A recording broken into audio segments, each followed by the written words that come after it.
드린 김원수 집사님 첫 따님 펠리샤죠. 펠리샤의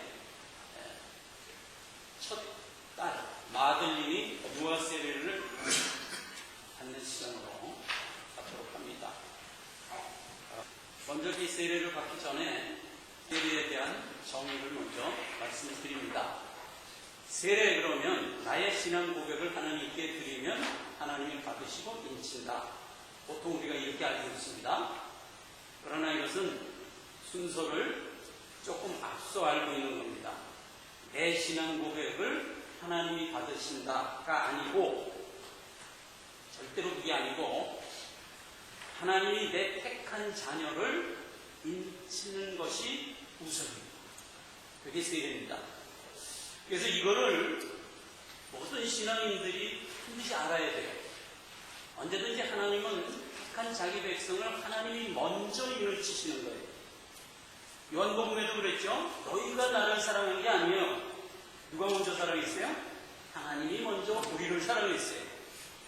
그래서 하나님이 우리에게 찾아오셔서 우리에게 구속의 은혜를 베푸신 거예요. 그래서 주님이 여기 오실 때도 목적이 뭐라? 자기 백성을 저희 죄에서 구원하기 위하여 오시는 거예요. 우리는 죄 아래 떨어져서 아무것도 모르고 있을 때 주님이 우리에게 먼저 오시는 거예요. 그래서 이제 세례를 베풀면 그것이 하나님의 인이 되고 우리 믿는 자가 그것을 고백함으로써 믿음의 반열로 들어온다. 이렇게 이제 우리가 인식을 해야 바른 인식입니다. 그런데 대부분의 사람들이 그걸 놓치죠. 그래서 나중에 받게 된단 말이에요. 그러니까 그게 우리에게 인식에 팍 박혀가지고 세례는 신앙 고백이다. 이렇게 이제 뒤집어서 알게 되는 거예요. 사실은 그게 아니다. 그래서 유아 세례를 받은 자는 나이가 이제 들어서 14세가 되면 장성했을 때 장년 예배에 들어오게 되거든요. 그때 입교 문답을 해야 됩니다. 입교 문답을. 그러니까 내가 그리스도인의 의무와 권리를 수행하겠느냐 이렇게 입교 문답을 하면 그때 예했을 때 정식 세례 교인이 되는 겁니다. 자, 그 순서를 아시고 이제 마들린에게 세례를 베풀도록 하겠습니다. 자, 장로님 함께 나오시고 아기는 준비해 주시고 할머니, 할아버지도 세례식에 함께 참석해 주시기 바랍니다. 세례를 주기 전에 부모님한테 먼저 아이와 함께 문답을 합니다. 그 문답에 예하고 대답을 해주시면 세례가 이어지겠습니다.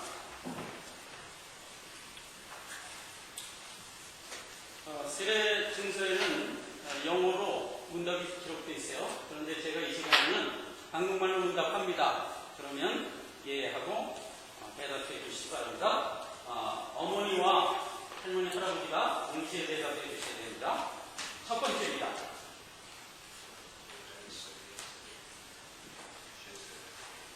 부모는 이 아이도 예수 그리스도의 피로 씻음과 성령의 새롭게 하는 은혜가 반드시 필요함을 인식합니까?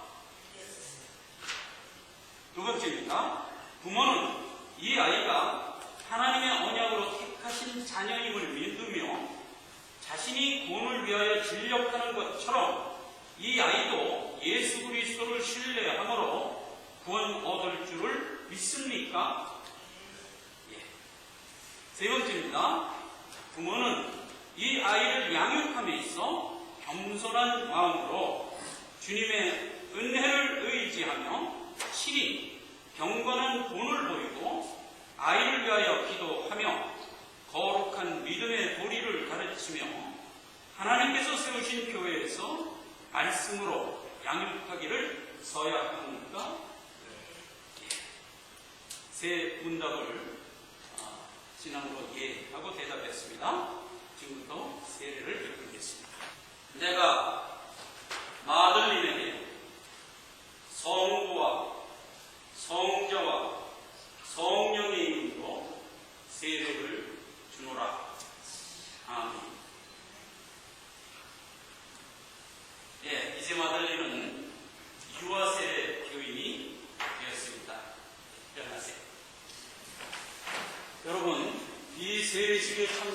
오신 모든 교인들은요, 이 시간 이후부터 마들린을 신앙의 자식으로 함께 양육하여 키울 의무를 가지고 계시는 겁니다.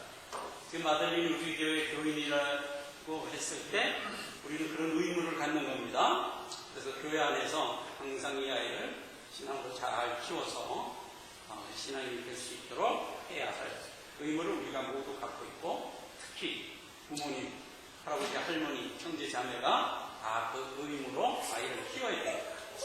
예. 자, 우리 찬송가 98장을 찬양합니다.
시간에는 세례를 이제 통했으니까 문답에 예스라는 사인을 하는 사인식입니다.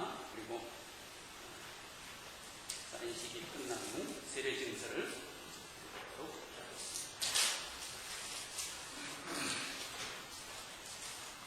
하겠습니다. 오늘 증거할 본문 말씀입니다. 계시록 18장 1절에서 5절까지의 말씀입니다. 이후에 다른 천사가 하늘에서 내려오는 것을 보니 큰 권세를 가졌는데 그의 영광으로 땅이 환하여지더라. 힘센 음성으로 외쳐 가로되 무너졌도다 무너졌도다 큰 성 바벨론이요 귀신의 처소와 각종 더러운 영에 모이는 것과 각종 더럽고 가증한 새에 모이는 것이 되었도다. 그 음행의 진노의 포도주를 인하여 만국이 무너졌으며 또 그 땅의 왕들이 그로 더불어 음행하였으며 땅의 상고들도 그 사치의 세력을 인하여 치부하였도다 하더라. 4절 또 내가 들으니 하늘로서 다른 음성이 나서 가로되 내 백성아 거기서 나와 그의 죄에 참여하지 말고 그의 받을 재앙을 받지 말라. 다니엘서 9장 27절 말씀 하나를 더합니다. 그가 장차 많은 사람으로 더불어 한 이레 동안의 언약을 굳게 정하겠고 그가 그 이레의 절반에 제사와 예물을 금지할 것이며 또 잔포하여 미운 물건이 날개를 의지하여 설 것이며 또 이미 정한 종말까지 진노가 황폐케 하는 자에게 쏟아지리라 하셨느니라. 12장 11절입니다. 매일 드리는 제사를 피하며 멸망케 한 미운 물건을 세운 때로부터 1290일을 지낼 것이요 기다려서 1335일까지 이르는 그 사람은 복이 있으리로다. 자, 이 말씀은 중심으로 했어요. 일곱째 짐승과 음녀의 멸망이라는 제목으로 은혜를 받고자 합니다. 자, 우리가 지금 계시록 말미에 와 있죠. 마지막 재앙을 끝으로 하여 하나님의 재앙을 향한 손길을 거두시겠다고 약속을 하고 있습니다. 지금 마지막 재앙에 바벨론 음녀가 멸망하는 장면을 우리가 17장 후반전과 18장에서 보게 되는 겁니다. 그 다음에 그렇게 바벨론 음녀가 멸망을 하고 나면 곧바로 이어져서 세상에 나타날 자가 적그리스도인데 그가 곧 7번째 왕이다 라고 계시록에서 우리에게 알려줬던 짐승이에요. 지금 바벨론 음녀는 7번째 나타날 장차 일어날 짐승을 타고 있다고 그랬어요.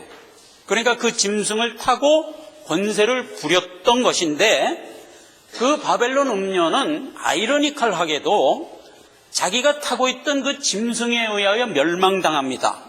그렇게 멸망당하고 나서 바벨론 음녀를 태우고 있던 7번째 왕이 하나님과 같은 입장으로 등극을 한다는 겁니다. 그렇게 등극을 했을 때 그때가 마지막 때고 다니엘서 9장 22절에 기록되어 있었던 거란 말이에요.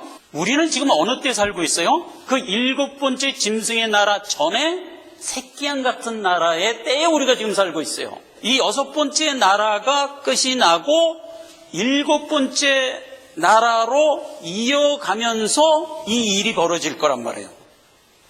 지금 바벨론 음녀는 7번째 나라를 등에 타고 강포를 행하는데 어떤 식으로 행하냐 하면 음란과 가증한 것으로 세상을 미혹한대요. 그리고 이족과 기족으로 미혹한대요. 그 얘기가 계시록 18장에 아주 자세히 기록되어 있어요. 이 세력을 왜 음녀라고 그러냐?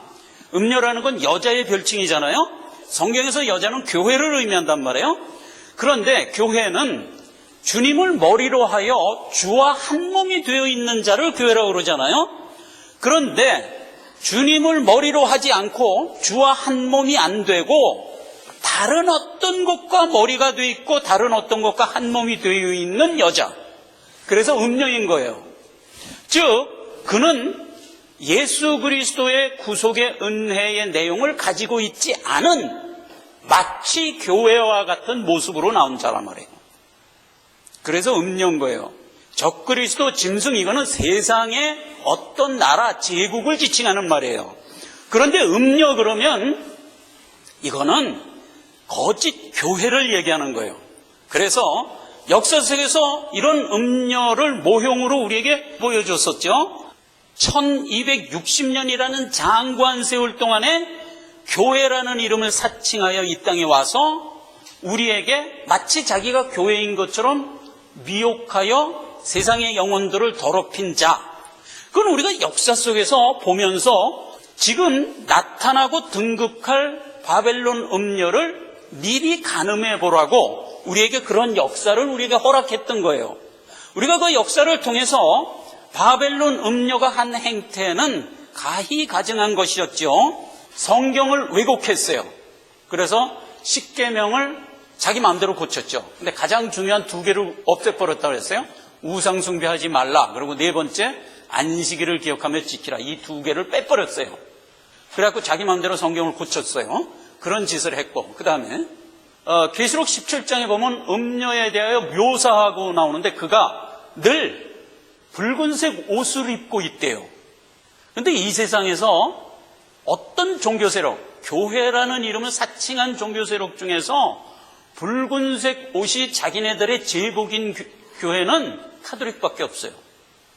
틀림없이 카톨릭을 얘기하는 거예요. 그 다음, 그리고 이 카톨릭은 지금 여기대로 성경을 읽으면 잡아다 죽였어요. 몇 년간? 1260년간. 이런 어처구니 없는 짓을 했는데도 사람들이 이걸 교회인 줄 알았다고요. 그 다음, 종교 재판이라는 걸 만들어 갖고 자기네들에 반하는 자를 무조건 잡아다 마녀 사냥을 해서 사형에 처해버렸어요. 그 짓을 1260년간 한 거예요.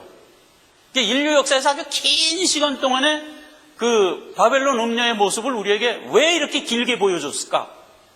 말세에 나타날 카톨릭과 같은 바벨론 음녀가 나타났을 때 우리가 도무지 미싱하지 말라 이거예요. 그러기 위해서 우리에게 이렇게 철저하게 긴 시간 동안 우리가 보게끔 해주셨던 거예요. 그 다음, 지금 보세요. 모든 세계의 종교 마크들이에요. 난 이게 무슨 종교지? 저 별 있는 게 저게 이제 이슬람이고요. 이 십자가가 이제 우리 기독교죠. 그 외에 여기 수레바퀴 같이 된 게 이게 미트라라는 태양신 종교예요. 그러니까 조로아스터교예요. 제가 가끔 지금 말씀을 증거하면서 우리가 제8일 미크라에 들어간다 이랬잖아요. 지금 여기서 미트라 그러는 건 태양신 숭배라는 헬라어고, 제가 늘 얘기하는 미크라는 히브리어예요. 그거 구분해서 들으셔야 돼요. 미트라 그러면 그건 태양신 숭배를 하는 카톨릭의 이데올로기예요. 그러나 우리가 바라보는 제8일 주일은 히브리어로 미크라예요. 미크라. 그러니까 그거 발음이 비슷하다고 해서 혼동하시면 안 돼요.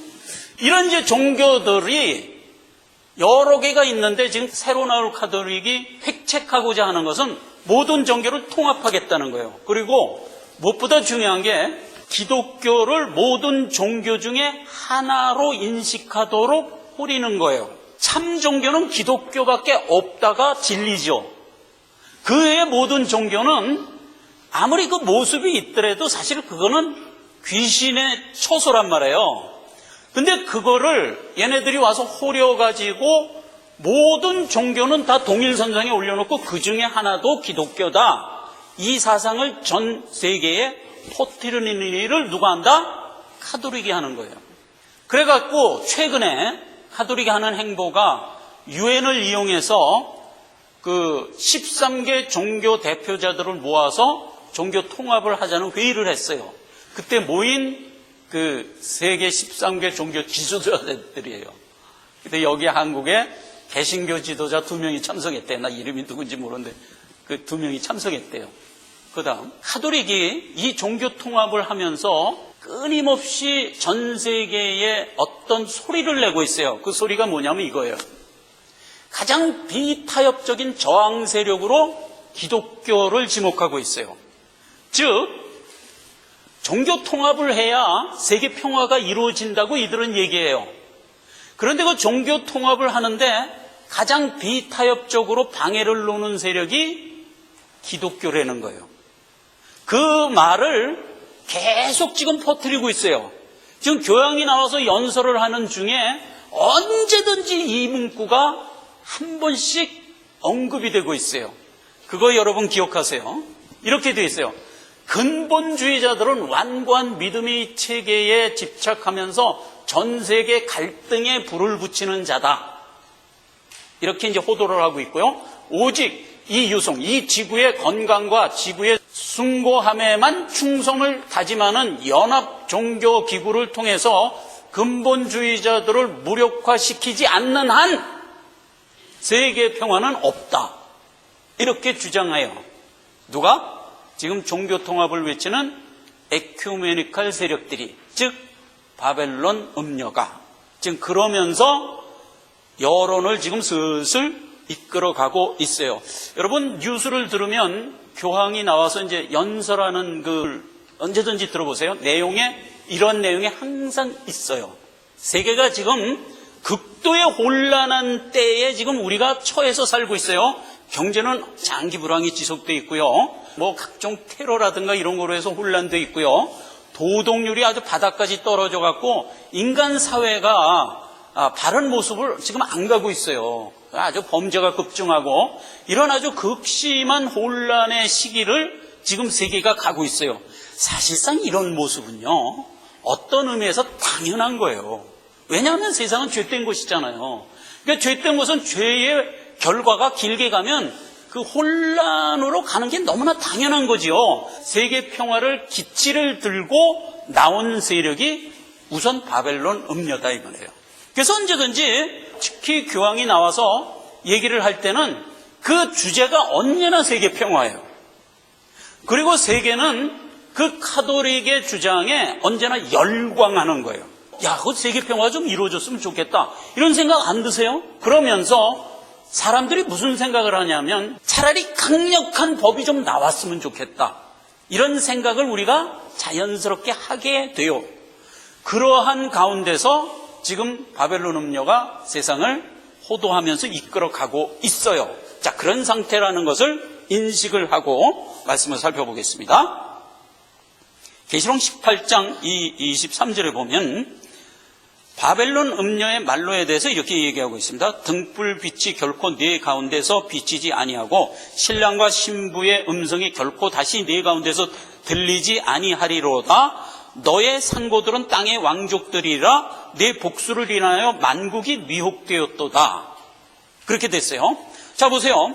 지금 카톨릭 세력에는 항상 무엇이 없다? 예수 그리스도가 없어요. 항상 예수 그리스도가 없다는 말을 등불이 없고 결코 내 곁에서 신랑의 음성이 없다 이 말이에요. 말씀이 없는 거예요. 그런 상태에서 누가 미혹이 돼요? 세상의 왕들과 상고들이 미혹된대요. 세상의 왕들은 지난 시간에 제가 살펴볼 때 누구라고 그랬어요? 첫째는 정치가, 둘째는 재계 지도자, 셋째는 종교 지도자들, 즉 오컬트 지도자들이에요. 이렇게 세 지도자들이 누구의 고무돼 있어요? 카톨릭이 주장하는 이 주장에 고무돼서 카톨릭의 주장을 그대로 수용하여 자기가 다스리고 있는 백성에게 전달하고 전파하는 거예요. 그러니까 아주 이게 급속도로 확산이 되도록 하는 거예요. 그런 의미에서 지금 세계 지도자들은 사실상 세계의 왕들이잖아요. 성경상 왕들이잖아요. 그 왕을 이런 의미에서 성경은 상고라고 얘기한 거예요. 상인이라고 얘기한 거예요. 즉 많은 대중에게 디스플레이를 하는 거예요. 그렇게 하는 입장에서 상고인 거예요. 그러니까 너희 상고들도 미혹되었다 하는 얘기예요. 자, 그런데 지금 이 카톨릭은 누구를 타고 있다고 그랬어요? 자기의 능력과 힘이 될 수 있는 세계 정부라는 7번째 짐승을 등에 타고 그 일을 해요. 원래 능력은 어디서 나와요? 짐승에게서 나오는 거예요. 그러니까 세계를 장악하고 있는 어떤 세상의 나라를 등에 타고 그 일을 하는 거예요. 역사 속에서도 계속 그랬죠. 카톨릭 세력이 누구를 등에 타고 있었어요? 그때도 로마라는 강력한 로마 세력을 등에 타고 있었잖아요. 그래서 카톨릭이 그렇게 강포를 행할 수 있었던 거예요. 자기가 짐승의 등을 타고 그 일을 하면 자기보단 짐승이 높은 거잖아요, 원래. 그러면 짐승이 없으면 나도 없다 이런 생각을 했어야 그게 일반적인 생각인데 가톨릭이 항상 자고하다 보니까 그 생각을 깜빡 잊어버린 거야. 잊어버리고 내가 세상의 최고다. 자기를 옹립해주고 있는 짐승마저도 자기가 다스리려고 해요. 그러자 무슨 일이 생겨요? 짐승이 화가 나서 그 가톨릭 세력을 죽여버린 거예요. 그게 역사 속에서도 그대로 이루어졌었죠. 가톨릭 세력이 1260년간 세계를 강포할 때 처음에는 세계에 있는 국가들이 다 그를 옹립해줬어요. 옹립해주니까 얘가 자고해져 갖고 오히려 이 나라를 자기가 위에 서서 조정을 했어요. 나중엔 반발을 해갖고 거기서 시민혁명이 일어나면서 새로운 시민의 대표자들이 나오면서 짐승이 그 바벨론 음녀를 죽여버렸던 거 아니에요. 그게 역사 속에서도 그대로 됐던 것처럼 앞으로도 그렇게 될 거래요. 그래서 이 바벨론 음녀가 세계의 강포를 행하면서 마냥 자고해져 있다가 결국 짐승의 노여움을 사서 짐승이 그를 멸해버리는 것으로 이렇게 지금 성경은 기록되어 있는데 이 얘기가 구약과 신약에 명쾌하게 서술되어 있다는 거 아닙니까? 제가 그 두 가지를 소개를 하겠습니다. 계시록 18장 7절로 8절입니다. 7절, 그가 어떻게 자기를 영화롭게 하였으며 사치하였는지 그만큼 고난과 애통으로 갚아주라. 이건 하나님의 말씀이에요. 이게 바벨론 음녀에 대한 말이죠. 그가 마음에 말하기를 나는 여황이라 여황으로 앉은 자여 과부가 아니라 결단코 애통을 당하지 아니하리라 하니 8절 이러므로 하루 동안에 그 재앙이 이르리니 곧 사망과 애통과 흉년이라 그가 또한 불에 살라지리니 그를 심판하신 주 하나님은 강하신 자이심이니라. 이렇게 기록되어 있어요. 자 보세요. 여기서 바벨론 음녀가 자기를 어떻게 생각한다고요? 나는 퀸이래요. 여황이래요. 자, 요 똑같은 얘기가 이 계시록이 쓰여지기 700년 전에 이사야서에서 그대로 예언되어 있어요. 이사야서 47장 1절부터 읽겠습니다. 처녀딸 바벨론이요 내려 티끌에 앉으라. 딸 갈대하여 보좌가 없어졌으니 땅에 내려 앉으라. 내가 다시는 곱고 아립답다 칭함을 받지 못하리라. 일단 멸망할 거를 예고하고 있고요. 7절에 말하기를, 이게 이제 바벨론 음녀가 말한다는 겁니다. 말하기를 내가 당연히 주모가 되리라 하고 내 일을 내 마음에 두지도 아니하며 자기의 종말도 생각지 아니하는도다. 그러니까 자기가 어떻게 될 것도 생각 안 하고 마냥 여주인으로 자고했대요. 이 여주인이라는 말이 게베레트라는 히브리어인데 이게 여황이라는 뜻이에요. 그러니까 자기가 여황인 줄 알고 자기의 종말도 생각하지 않고 마냥 자고했다는 겁니다. 8절 그러므로 사치하고 평안히 지내며 마음에 이르기를 나뿐이라 나 외에 다른 이가 없도다. 나는 과부로 지내지도 아니하며 자녀를 잃어버리는 일도 모르리라 하는 자여 너는 이제 들을지어다. 그러면서 9절에 한날에 호련히 자녀를 잃으며 과부가 되는 이 두 일이 내게 임할 것이라 내가 무수한 사술과 많은 진언을 베풀지라도 그 일이 온전히 내게 임하리라. 이렇게 해서 멸망을 예고하고 있어요. 자, 여기서 과부가 생각한 말 중에서 특이한 말이 하나 있어요. 나뿐이라 나 외에 아무도 없다. 이 말을 했대요. 이 말이 뭐에 대한 말의 사칭이에요? 하나님이 자기를 이루며 하신 말씀을 사칭하는 거예요. 그렇죠? 모세가 하나님께 하나님 도대체 누구십니까? 하고 물었을 때 하나님이 하신 답변이 뭐예요? 나는 스스로 있는 자다. 나 외에 아무도 없다. 이렇게 얘기했었잖아요. 세상에 그 얘기를 뜩 도용하고 나온 거예요. 누가? 바벨론 음녀가. 그래갖고 마냥 자고 하니까 자기를 등에 태우고 도와주던 짐승이 화가 나서 그를 죽여버린 거예요. 그렇게 된 얘기로 지금 역사도 우리에게 보여주고 있고 앞으로도 그렇게 될 거래요. 자, 그런데 이 바벨론 음녀가 멸망하는 것은 성경에 무슨 내용으로 지금 기록되어 있냐면 마지막 재앙의 모습으로 우리에게 기록하고 있어요. 이게 중요해요. 마지막 재앙, 대접 재앙을 세상에 쏟으면서 성경은 15장 1절에 우리에게 뭐를 얘기했어요? 이 재앙으로 마지막으로 끝낸다 이렇게 얘기했어요. 즉 하나님의 재앙의 손길을 이것으로 거두겠다 이렇게 얘기했단 말이에요. 그 마지막 재앙으로 멸망받는 게 이 땅에 앞으로 나타나서 강포를 행하던 바벨론 음녀 카톨릭 세력을 멸망하겠다는 것을 끝으로 하여 마지막 재앙이 끝나는 거예요. 자, 그러면 생각해 보세요. 하나님이 세상을 향하여 퍼붓고 있던 죄를 다루시는 손길이죠. 그게 재앙이라고 그랬잖아요. 인류 역사를 이어오면서 쭉 행하고 계셨었어요. 죄악이 관영에서 점점 높아지면 하나님은 반드시 심판해야 돼요. 노아의 홍수 때도 그게 원칙이었어요. 그래서 끝간데 없이 가니까 하나님이 와서 심판했던 거예요. 하나님은 이 땅을 지금 왜 놔두고 있어요? 여기서 내 백성을 키워야 되기 때문에 그 구속사를 이어가고 있는데 죄악이 끝간데 없이 먼저 관영해버리면 하나님 와서 심판해야 되는데 그럼 내 백성은 아직 완성이 안 되는데 어떡할 거야? 안 되니까 하나님이 지금 뭐를 맞추고 있어요? 내 백성이 완성되는 시점에 죄악도 관영되도록 맞추는 거예요. 맞춰서 세상의 죄악이 함부로 날뛰면서 크지 못하도록 누르면서 왔던 것, 이게 재앙이란 말이에요. 그렇기 때문에 재앙은 언제든지 어떤 모습으로 우리에게 보여졌냐 하면 죄의 보응에 의하여 스스로 무너지는 모습으로 보여주는 거예요. 그러니까 하나님의 어떤 적극적인 손길에 의하여 무너지는 모습이 아니고 자기가 죄에 포함되어 있으니까 죄의 독성에 의하여 스스로 무너지도록 해서 언제든지 재앙을 퍼붓던 거예요. 그래서 역사를 가만 보세요. 바벨론 제국이 첫 번째 짐승 바벨론 제국이 재앙을 받아 무너졌을 때도 누구를 일으켜서 무너뜨려요? 고레스라는 메대와 바사를 일으켜서 무너뜨리는 거예요. 그렇죠? 그 두 번째 짐승도 그렇게 무너졌죠. 세 번째 헬라는 또 어떻게 무너져요? 신흥 강국 로마를 일으켜서 무너뜨리고 그 로마는 또 어떻게 무너져요? 게르만족, 훈족, 이슬람족들을 일으켜서 로마를 무너뜨리잖아요. 이 훈족과 게르만족들이 와서 그 넓은 로마를 쪼개 가졌어, 자기 마음대로. 게르만족에는 그 부족의 이름들이 여러 개가 있어요. 노르만, 바이킹, 앵글로색선, 아르메니, 이게 다 게르만족의 각 부족의 이름이에요. 그런데 그 각 부족들이 와서 나라를 세운 게 앵글로색선족이 와서 세운 게 앵글로색선이고 아르메니족이 와서 세운 게 오늘날 독일이고 이런 식이란 말이에요. 그러니까 결국 누가 와서 로마를 쪼개 가진 거예요?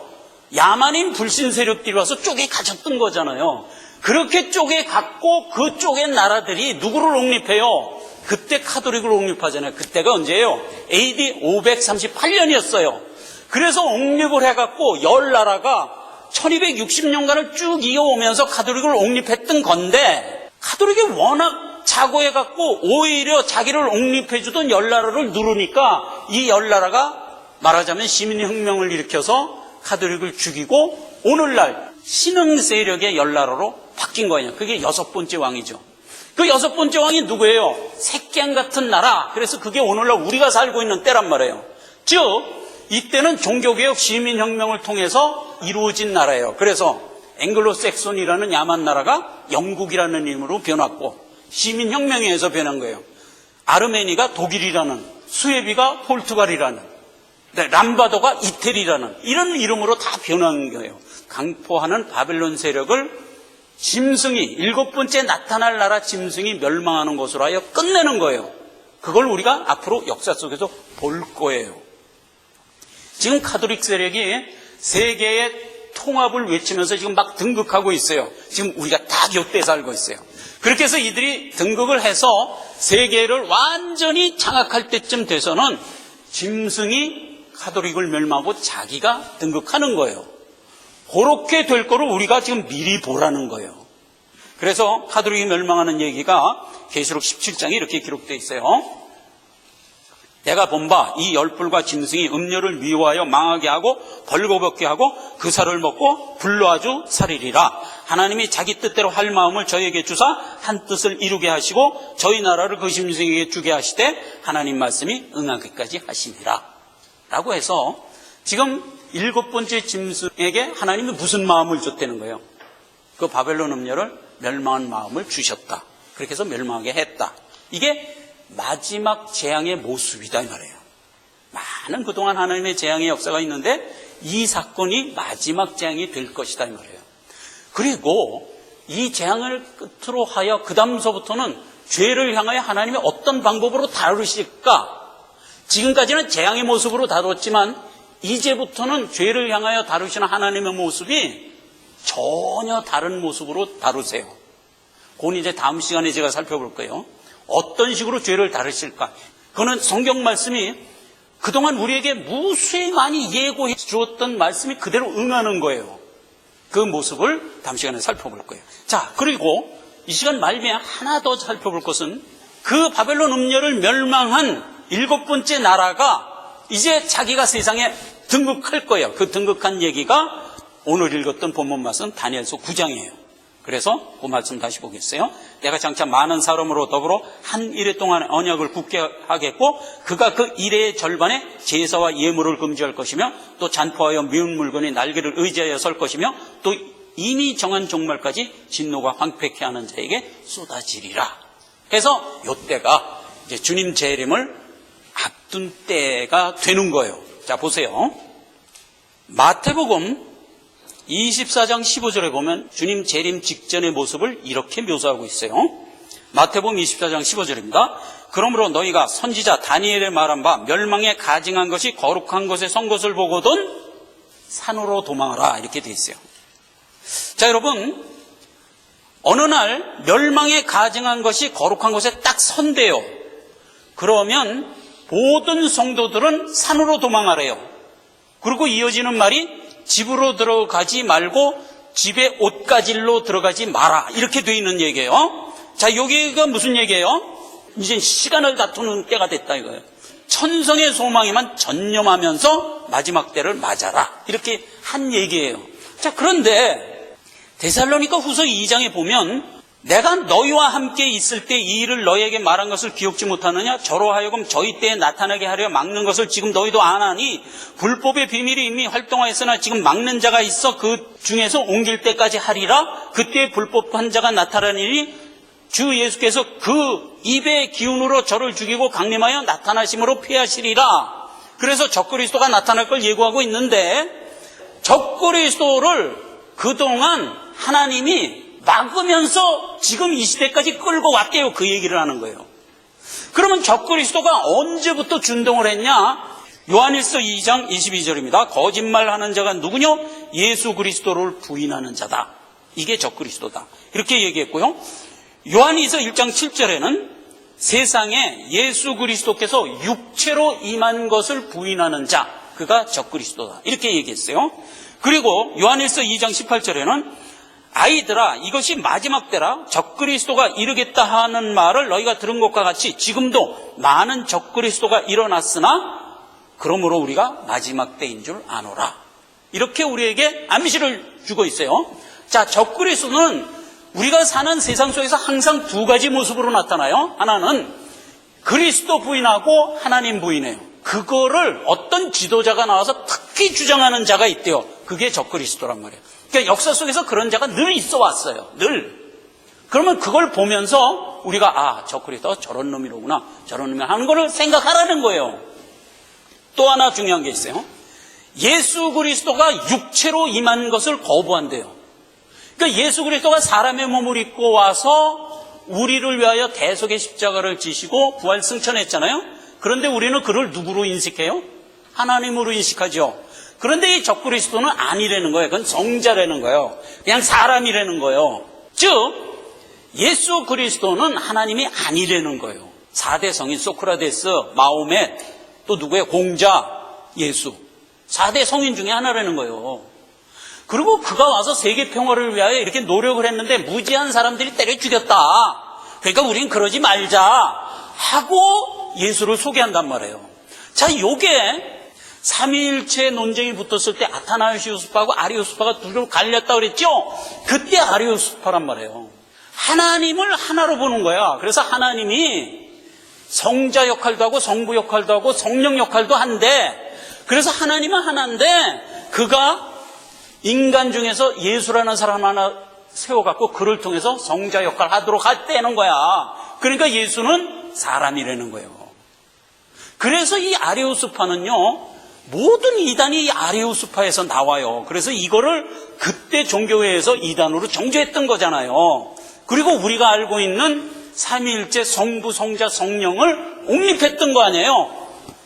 오고는 수많은 세월 동안에 적그리스도가 쭉 준동에 있지만 나타나는 때는 언제냐면 주님 재림하기 전 한일회 때 나타난대요. 한일회면 얼마예요? 7년이에요. 그러니까 7년 전쯤에 나타난대요. 그럼 적그리스도 언제 나타날 거야? 그러면 이제 선문답이 되죠. 주님 재림하기 7년 전에 나타날 거야. 그럼 주님 언제 재림한대? 그건 몰라. 그러니까 결국 뭐예요? 적그리스도가 언제 나타날지 우리는 모르는 거예요. 다만 한 가지 분명한 것은 주님 재림하기 7년 전에 누군가 거룩한 것에 멸망에 가정한 것이 선 것을 보고든 깨달으라 이거예요. 이제 한일에 남았구나 이러고 깨달으라는 거예요. 우리 보고. 그래서 여기 날짜를 지정해 준 거예요. 뭐라고 지정했어요? 이게 제가 설명하려고 일부러 그렸어요. 주님 재림을 만약 절로 본다면 한일회가 7년이잖아요. 7년에 시작할 때 멸망에 가정한 것이 나타난대요. 나타나서 1290일간을 지나고 나면 전 3년 반이 지나면 그때로부터 45일쯤 지난 1335일부터는 우리가 복을 받는데요. 그러면서 성경은 뭐라고 얘기했냐면 1290일이 지난 후로부터 황폐케 하는 하나님의 진노가 종말 때까지 쏟아지리라 이렇게 기록되고 있어요. 그러니까 적그리스도가 나타나서 3년 반 동안 세계 평화의 질서를 옹립하고 내가 이제 세계의 최고다 하고 나타났을 때 3년 반이 지난 때로부터 말하자면 하나님의 진노가 적그리스도에게 가해질 거래요. 가해지는데 그때 성도가 복을 받는데요. 자, 이게 무슨 얘기일까 하는 얘기예요. 적그리스도가 나타나서 세계 평화를 세워요. 혼란했던 세계 평화를 잠재우고 세워요. 자, 이 얘기가 어디에 나왔었죠? 데살로니가 5장 3절에 나왔어요. 평안하다, 안전하다 할 그때예요. 그때가 바벨탑이 완전히 세워지는 때예요. 그래서 혼탁한 세계 질서를 이 적그리스도가 나타나서 완전히 제압하고 완전히 세계 평화를 이룬 때예요. 그렇게 이루면서 3년 반을 지냈어요. 그리고 3년 반이 지나고 난 다음서부터 비로소 누구를 압박하기 시작해요? 성도를 압박하기 시작해요. 그래서 666이 나오는 거예요. 그러니까 얘네들이 내세운 어떤 세계법에 의하여 쫓아오지 않으면 누구든지 다 죽이는 거예요. 일상을 통제하는 거예요. 근데 여기서 얘기하는 이 날짜는 실제로 날짜예요. 우리가 성경을 보면 어떤 때는 하루가 1년이 되고 어떤 때는 하루가 돼요. 그러니까 두 번째 적그리스도 나타났을 때 2300주야 그랬을 때는 실제로 그게 6년 4개월이었어요. 그리고 첫 번째 바벨론 음녀가 나타났을 때 1260일 했을 때 그건 1260년이었어요. 그러니까 우리가 상황에 따라서 그걸 해석을 해야 되는데 여기서 얘기하는 날짜는 그냥 날짜예요. 그래서 얘네들이 3년 반 동안에 세계 평화를 옹립하고 우리를 핍박하는 과정에서 성도들이 그때부터 복을 받는다. 이게 도대체 무슨 상황이냐 하는 얘기예요. 분명히 적그리스도가 우리를 핍박할 건데 그때는 생사에 대한 핍박이에요. 안 하면 죽인다예요. 안 하면 죽인다예요. 그런 상황에서 성도가 복을 받는데요. 그렇게 해서 정한 종말에까지 진노가 황폐케 하는 자에게 쏟아져서 세상은 끝나도록 돼 있다라고 다니엘서에서 지금 우리에게 정보를 주고 있는 거예요. 그것은 지금까지 우리가 봐왔던 재앙과는 틀린 거예요. 재앙은 뭐예요? 죄가 죄 스스로 가지고 있는 독성에 의해서 지가 멸망하는 모습, 이게 재앙이었다면 여기서 얘기하는 재앙은 그런 이유가 아닌 거예요. 이제서부터는 조금 전에 얘기한 대로 하나님의 입에서 나오는 기운으로 저희들이 직접 화를 당하는 거예요. 말씀이 그대로 역사하여 화를 당하는 거예요. 이런 엄청난 심판의 역사가 요때 이루어질 거라는 거예요. 그래서 진노가 정한 종말 때까지 역사되면서 이 짐승이 멸망하는 것으로 성경이 지금 기록하고 있다. 혼란스러웠죠. 나중에 이 테이프를 다시 들으면서 정돈을 하세요. 지금 그렇게 말세의 모습을 우리에게 준 얘기예요. 이건 아직 우리에게 안 나타났지만 앞으로 이렇게 될 거래요. 다음 시간에 뭘 살펴보냐? 굉장히 중요한 게 과연 성도가 그러한 핍박 속에서 도대체 뭐가 어떻게 됐길래 복을 받는 것이냐 이 말이에요. 실질적으로 복을 받아요. 굉장한 복을 받아요. 그러면서 주님 재림하는 정한 종말까지 성도가 이제 그야말로 왕처럼 등극하면서 이때를 심판자로 있을 거예요. 그 모습을 살펴보자 이거예요. 그건 상당히 실질적인 얘기예요. 상징적인 얘기가 아니에요. 그 얘기를 다음 시간에 살펴보는 것으로 해서 지금 거의 계시록과 다니엘서 말미에 우리가 와 있습니다. 기도하겠습니다. 하나님 아버지 은혜를 감사합니다. 하나님께서 주신 귀한 말씀을 통해서 우리가 은혜를 받습니다. 이 험한 세상에 자녀들아, 이 재앙의 때에 휩싸여서 저들이 받을 재앙을 받지 말라라고 주님이 말씀하고 계십니다. 그리고 이 말씀을 가지고 이 땅을 바르게 살아서 하나님 역사의 그릇이 되어 성공적으로 살아가는 우리 모두가 되게 하옵소서. 예수님의 이름으로 기도했습니다. 아멘. 다 함께 일어나셔서 찬송가 205장입니다.